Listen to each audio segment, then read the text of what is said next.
ఏ ముహూర్తంలో lavender frock and lehenga stitch చేసినావు అని అప్పటినుంచి ఎక్కువగా నాకైతే అన్ని లావెండరే వస్తున్నాయి. సో, అవన్నీ కూడా కొంచెం వేరే వేరే మోడల్‌లో కాకపోతే లావెండరు, స్పేస్ సిల్క్‌లో ఇంకా క్రష్ టిష్యూలో అన్నీ ఎక్కువగా లావెండరే వస్తున్నాయి.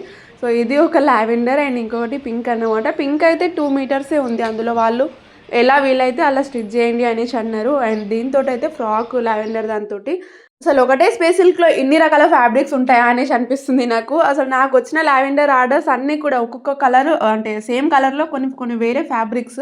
కానీ చూడ్డానికి అన్నీ సేమే ఉంటాయి. కొంచెం లైట్‌గా, కొంచెం థిక్‌గా అట్లుంటాయన్నమాట ఫ్యాబ్రిక్స్ అయితే. అండ్ ఈ ఫ్యాబ్రిక్స్ అయితే నాకు నెల్లూరు నుంచి ఒక సిస్టర్ పంపించిర్రు. సో, వాళ్ళ పాప కోసమంట స్టిచ్ చేయాలి. సో, లైనింగ్స్ అన్నీ తీసుకొని స్టిచ్చింగ్ అయిపోయిన తర్వాత నేను వీడియోస్ అయితే షేర్ చేస్తా. అండ్ మిడిల్‌లో కటింగ్ అట్లాంటి క్లిప్స్ కూడా నేను యాడ్ చేస్తా కొన్ని. సో, చాలామంది అడుగుతున్నారు కటింగ్, స్టిచ్చింగ్ పెట్టండి అక్క మెజర్‌మెంట్స్ తోటి పర్ఫెక్ట్‌గా అనేసి. అండ్ లాంగ్ వీడియోస్ అన్నీ పెడుతున్నా కాకపోతే చూస్తలేరు యూట్యూబ్‌లో ఎక్కువగా.